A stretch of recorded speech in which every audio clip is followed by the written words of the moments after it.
Torna-te o que tu és. Essa afirmação, feita por um filósofo há muito tempo, muitas vezes nos faz com que busquemos cada vez mais conhecimento para entendermos aquilo que a gente realmente quer fazer. Tá confuso? Então, espera rodar a vinheta que você vai entender do que eu estou falando. Voz em Cena está no ar.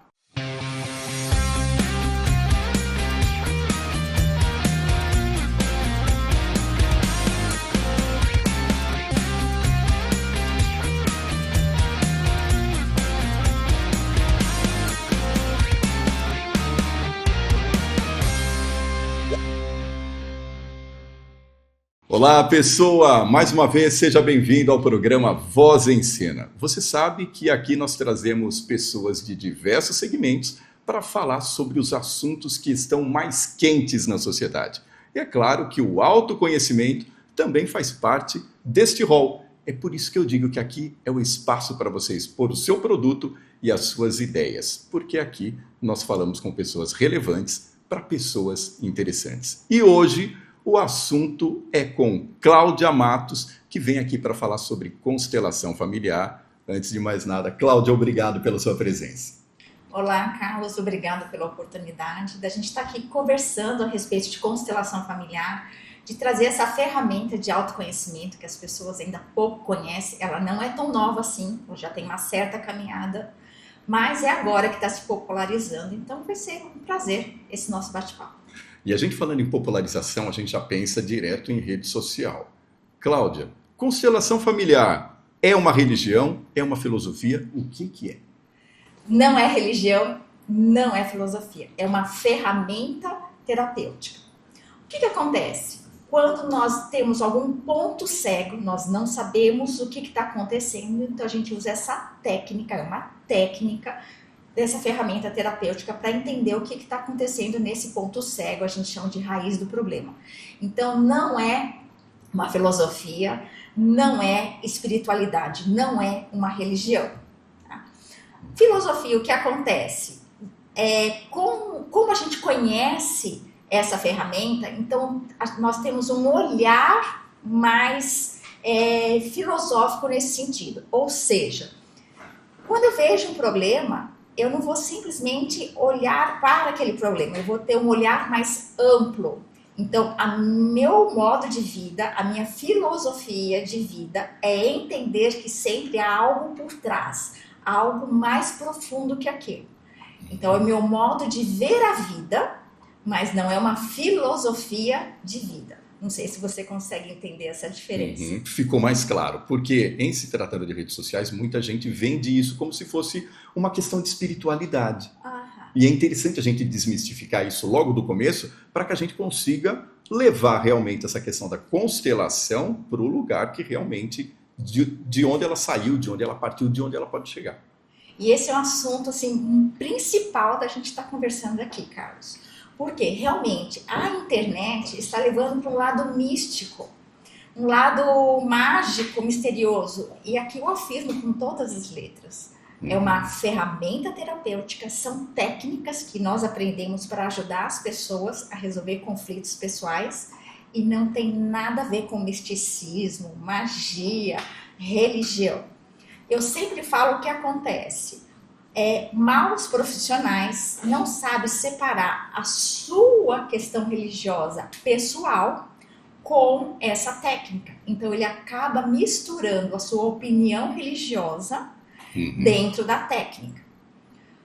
Nós brasileiros gostamos muito dessa coisa mística, né? É uma coisa natural do brasileiro. Então, não basta, por exemplo, estou vendo um copo d'água, não basta você beber água, você tem que dar 3 goles de água antes de beber. E tá? Não pode segurar o copo com a mão esquerda. Não pode segurar, né? Pôr a água e dar 3 voltinhas. Isso é uma coisa natural do brasileiro, é uma característica do brasileiro. Tudo ele acaba levando para o lado místico. Então, é mais fácil de vender. Né? Comercialmente falando, na internet, na rede social, é mais fácil eu vender uma coisa mística, que as pessoas naturalmente se conectam, de uma coisa mais prática, né? Uma coisa mais técnica de falar, não, tira esse lado místico, né? Não é uma carta de tarô, é nada contra o tarô, mas só separando as coisas. Não é eu tirando um coringa da minha bolsa que eu vou responder as suas questões, vou mudar as suas questões. Não muda. Não é milagre. Então, o que acontece? Você vai ver com os teus olhos algo que você não estava vendo. Então, você vai conseguir dar um passo nesse sentido. E o brasileiro gosta, né, da coisa mística, que aí acabou, resolveu, é um milagre. Não resolve, não é assim. Então, dentro dessa questão da praticidade que você falou, de onde vem a constelação? De um caminhar longo. Ela é um conjunto de técnicas que foram se agrupando. Então, lá em meados, né, do século passado, após a Segunda Guerra, todos os estragos que aconteceu emocionalmente, moralmente, com as pessoas que passaram por esse processo. Então, todos os psicólogos, psicanalistas, psicoterapeutas, todo mundo se reunia, mundialmente falando, para desenvolver técnicas para ajudar as pessoas. Então, foi aí que surgiu a hipnose, PNL, a Gestalt terapia, entre outras, né? E eles iam trocando informações. Lá atrás, houve a Virginia Satir, ela é americana, ela trabalhava com pessoas pós-traumáticas, já em estado grave. E o que ela fazia? Ela fazia o quadro familiar. Então, ela pegava o paciente, ela convocava os familiares desse paciente, porque nessa época já tinha noção da codependência. O que é a codependência? Existe a pessoa que está doente e os familiares que estão em volta, eles são codependentes dessa doença. Então, nessa época já se tinha essa noção. Então, ela convocava os familiares e o paciente, ele ia fazer um quadro familiar. O que ele fazia? Ele pegava o pai e colocava o pai num movimento. Pegava a mãe e colocava num movimento. Por exemplo, pegava o pai e fazia esse movimento assim. Então, ela já entendia que existia uma violência doméstica, que o paciente entendia que o pai se comportava desse jeito. Mesmo que a pessoa antes não tivesse esse tipo de consciência. Mesmo que a pessoa não tivesse esse tipo de consciência. Tá? Então, ele pegava a mãe, por exemplo, e colocava a mãe no chão. Então, ela já entendia que ele, paciente, olhava para a mãe e a mãe tinha um quadro depressivo, busca pela morte, busca pela doença. Então, conforme esse paciente colocava os seus familiares na posição, que era o quadro familiar, ela então interpretava o que estava acontecendo. E aí, dali desenvolvia a técnica, a terapia e resolvia, ajudava muito o paciente. Desse ponto, um certo momento, alguns familiares não pôde comparecer. Só que era um estado tão grave que ela não tinha como adiar aquela sessão. Então ela colocou cadeiras representando os parentes que não vieram. Seria um símbolo só, alguns ícones ali. Tipo assim, faz de conta que teu pai está aqui. Faz de conta, né, que seu irmão está aqui. E colocava as cadeiras. E para o paciente, resolveu, ajudou. Então ela falou, opa, peraí, não preciso deslocar pessoa lá do outro lado do país, às vezes já tinha morrido, às vezes não conhecia. Né? Então ela entendeu que podia colocar cadeiras nesse lugar. E a partir daí ela conseguia fazer as relações e tratar alguns problemas específicos que ela tinha. Isso. Ela conseguia entender o que estava na cabeça do paciente pelo quadro que ele montava. Depois ela entendeu que não precisava trazer os parentes, e sim pessoas voluntárias. Então podia ser uma enfermeira ou pessoas voluntárias mesmo, dali da região, que atuavam representando. E funcionava. Então não se entendia até então o porquê funcionava, mas sabia que funcionava. E o paciente tinha uma boa melhora. Desse ponto, aí teve um segundo evoluir. Um certo momento, essas pessoas que eram representantes, elas começaram a sentir a necessidade de fazer alguns movimentos. Então, primeira fase eram momentos estáticos. O segundo momento foram representantes. E o terceiro momento, esses representantes começaram a sentir vontade de fazer algum movimento, alguma necessidade de fazer algum movimento. Estou sendo clara aqui? Sim.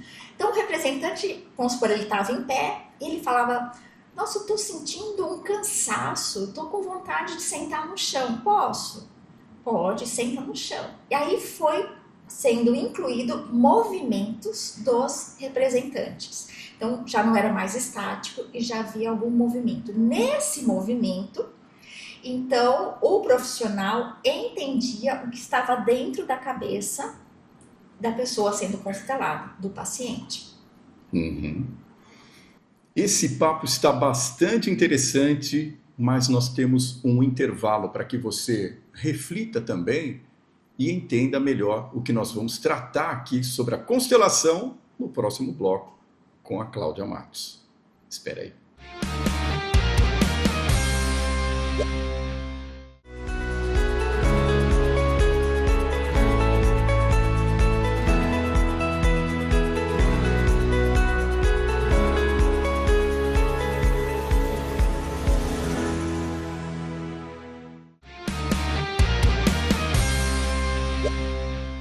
Constelação, que você já viu lá no primeiro bloco, que não tem a ver com espiritualidade. E é por isso mesmo que a gente está aqui com a especialista no assunto, Cláudia Matos, para falar sobre isso. Cláudia, você explicou do primeiro bloco lá que muitas vezes a constelação pode ajudar a pessoa que tem algum ponto cego. O que seria esse ponto cego? Uau, esse ponto é a chave que vai mudar toda a história das pessoas. O que acontece? Eu vou entrar num assunto chamado lealdade familiar. Ou seja, cada pessoa vem de um histórico familiar e aqui não existe certo nem errado.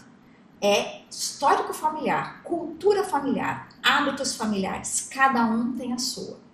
E nós aprendemos isso desde criança, certos hábitos. Então isso é natural. Se eu for levar para o mundo animal, é o que a gente chamaria de instinto. Né? Por que você faz assim? Porque eu aprendi com a minha mãe. E por que sua mãe faz assim? Porque ela aprendeu com a avó, que aprendeu com a bisa, e assim vai. Então nós carregamos esse hábito, essa cultura familiar, que é tão natural para nós, que a gente nunca parou para pensar. Então fazemos alguns hábitos, falamos algumas coisas, escolhemos outras coisas, de um modo inconsciente. Na verdade, não foi a gente que escolheu, já foi escolhido e a gente simplesmente dá um Ctrl+C, Ctrl+V, é isso? Exatamente, pré-programado. Então, nós chamamos isso de ponto cego. Porque eu não parei para olhar, eu simplesmente fiz. Eu sempre brinco, né? Você levanta da cama e tem pessoas que levantam da cama e vão pro banho. Ela não pensou, ela simplesmente foi. Outras pessoas levantam e precisam arrumar a cama. Ela não pensou, ela simplesmente fez. Por que ela fez? Porque ela está pré-programada a fazer isso. Ela foi conduzida a fazer isso. Ela vai lembrar da mãe. Menina, arruma a cama. Menino, vai tomar banho para acordar. Entendeu? Então, é a pré-programada. Como ele já faz sempre natural, ele não percebe. Por que eu faço isso? Por que eu falo aquilo? Um pouco antes a gente estava falando de palavras ofensivas. Por que certas palavras é ofensiva para você e para mim é natural? E para o outro também? Porque é coisas que a gente aprendeu dentro de casa. Isso é o ponto cego. Então, quando nós vamos entrar no movimento de olhar esse ponto cego, e ele é tão cego realmente que você não sabe, quando você começa a trazer aquilo que está dentro da sua cabeça para a sua visão, você fala, nossa, mas é isso? Aí você vê aquele ponto cego.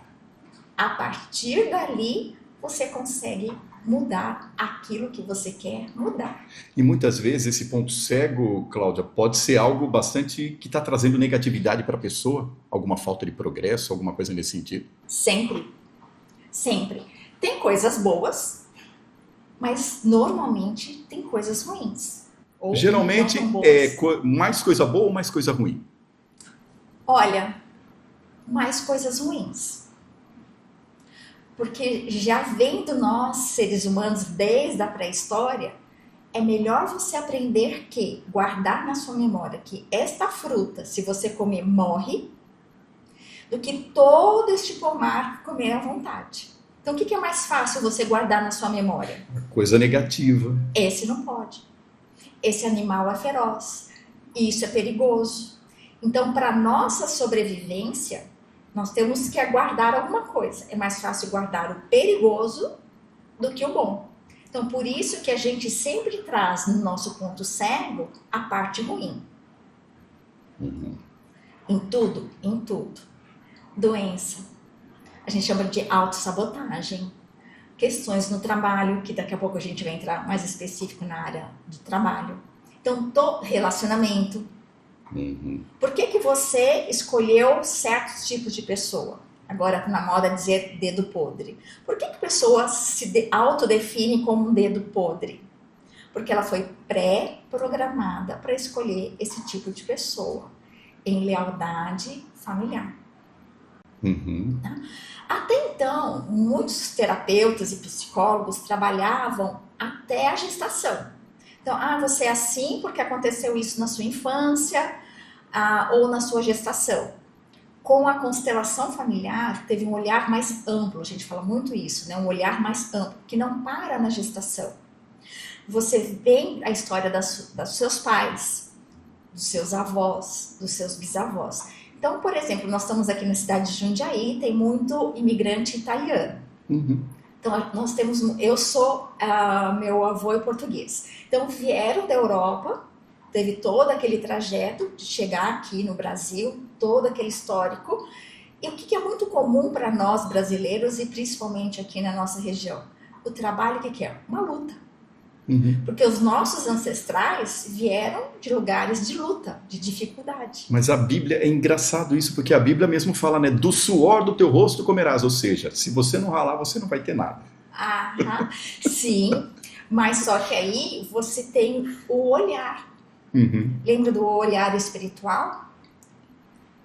E o peso que você traz? Tá? Então, do suor do seu rosto, naquela época bíblica, era o suor mesmo, que você estava no campo e você estava suando. Só que hoje nós estamos no ar-condicionado, aqui tá fresquinho, eu não estou no campo, eu não estou suando. Então, incondicionalmente, você ouviu do seu pai, do seu avô, lá na Bíblia está escrito do suor do seu rosto. Então, uma coisa que poderia ser prazerosa, o que acontece? Eu tenho que achar algo de ruim para trazer um suor. Ou seja, cliente que não paga, aparelhos que quebram, sócio que trapaceia. Então, eu busco o suor do meu rosto. Então, existem frases na Bíblia que é contexto da época. Então, naquela época, tinha que realmente ir para o campo suar embaixo do sol. Só que, se você trouxer para o contexto de hoje, não é o suor da dureza, o suor do trabalhar. É a questão de dar uma ressignificância para tudo isso. Entender o que é bíblico daquele momento e o que é que eu vou trabalhar hoje. Eu acompanho muito o pastor Cláudio Duarte, e ele tem até um meme antigo, que na Bíblia fala que cada um deve carregar a sua cruz. Sim. E ele fala, minha cruz é de isopor com rodinha. Entendeu? Então você tem que separar o que é da época e o contexto que a gente vive. E o que isso pode mudar no comportamento do empresário e o que isso pode trazer de benefício também para a empresa, Cláudia? Nossa, perfeito esse assunto, e continuando o que a gente fala. Então, eu sei que eu preciso trabalhar para ter o meu sustento. Só que esse meu trabalhar não precisa ser luta e nem suor. Pode ser prazeroso. Então, com o conhecimento da constelação familiar, você vai encontrar seus pontos cegos e você vai encontrar onde está a sua lealdade familiar. Você consegue ressignificar e aí você consegue trabalhar de uma forma leve. Por exemplo, nós estamos trabalhando agora. Para quem não sabe, nós estamos trabalhando. Não tem aquela coisa, você tem um programa na televisão, mas você trabalha. Nós estamos trabalhando. Isso, né? Estamos trabalhando e o meu sustento e o seu sustento é do nosso trabalho. Mas eu não preciso lutar. Eu não preciso matar um leão por dia. Eu posso fazer isso de uma forma prazerosa. Só que eu só fui entender isso, eu só me tornei essa pessoa que você está me vendo aqui, porque eu passei por esse processo. Já há 8 anos, 10 anos, eu venho nesse processo da constelação, mudando meu modo de ver o mundo, que é diferente de outras abordagens, que eu não preciso mais repetir o padrão do meu avô, que veio da Europa, no navio, com uma bolsinha, né, um saco na mão. Eu não preciso fazer isso. Eu posso ter o prazer do meu trabalho. E por que, Cláudia, as pessoas têm essa dificuldade de, muitas vezes, eu não sei se esse seria o termo, mas abandonar o passado e começar uma vida nova? É a lealdade familiar. Lealdade familiar. Lealdade familiar. Dentro de nós somos fiéis à nossa família de origem. Eu gosto de trazer a palavra clã, tá? Porque quando a gente fala família de origem, a gente lembra pai, mãe e irmãos. O clã, ele é um pouco mais amplo. Então, você traz os tios-avós, os bisavós e os primos de segundo grau. Então, traz um olhar um pouco mais amplo. A gente estava comentando aqui também nos bastidores, são 8 gerações? Hoje já consegue se identificar com teste em laboratório até 8 gerações. Que teste de laboratório foi esse? Pegou um rato e ele tinha um labirinto, que ele ia passar por um labirinto para alcançar o alimento. Quando ele chegava num determinado momento, ele levava um choque. Então foi repetindo esse exercício até quando ele chegava perto daquele momento, ele já entrava em pânico, já entrava em trauma. Pegou esse rato e foi fazer a procriação dele. Então pegou o filho e o neto, colocou nesse mesmo labirinto, mas não existia mais o choque. Quando ele chegava naquele ponto, ele entrava em trauma. Então o filho e o neto nunca recebeu choque e tinha a mesma reação desse primeiro exemplar. Foi fazendo esse teste até 8 gerações, sem nunca ter levado um choque. Quando chegava naquele determinado momento, entrava em trauma. Então aí foi buscar entender o que estava acontecendo. Hoje, a epigenética já faz estudos e consegue identificar pelo DNA que a gente recebe não só os códigos genéticos, as características físicas, as doenças genéticas, mas as emoções e os traumas também são passados pelo DNA. Cláudia, levando em consideração tudo isso que foi falado, as pessoas precisam ainda continuar a sofrer? Não precisa. Só que elas não sabem disso. E por amor e lealdade à história da família, ela continua sofrendo. Vou te dar um exemplo e vou trazer a minha história. A minha bisavó era escrava. Depois veio meu avô, a minha mãe e eu. Eu tinha um restaurante. O que eu fazia com um ponto cego? Eu atendia todos os clientes, todos os colaboradores comiam, eu era a última a comer. Muitas vezes eu comia a sobra. Muitas vezes eu pagava todo mundo e eu não tinha dinheiro para mim. Eu só comia porque eu trabalhava, eu tinha um restaurante. Eu não sabia desse ponto cego e dessa honra. Quando eu fui fazer o mapeamento do meu histórico familiar, eu vi que eu estava em lealdade ao sofrimento da minha bisavó. Porque, em homenagem a ela, eu me colocava na mesma situação sem saber, de uma forma inconsciente. Ou seja, entre aspas, eu comia resto, entre aspas, eu não merecia o dinheiro. Eu só comia o que eu trabalhava. Quando eu fiz todo esse movimento, eu falei, opa, eu não preciso sofrer. Eu posso dizer, querida Bisa, obrigada porque a senhora foi forte e passou por tudo que passou para que hoje eu tivesse um desfrute na vida. Então, hoje, meu trabalho não é sofrimento, não é tortura. Hoje é prazer, em homenagem. Então, a pessoa precisa sofrer? Não, mas ela precisa entender todo esse movimento.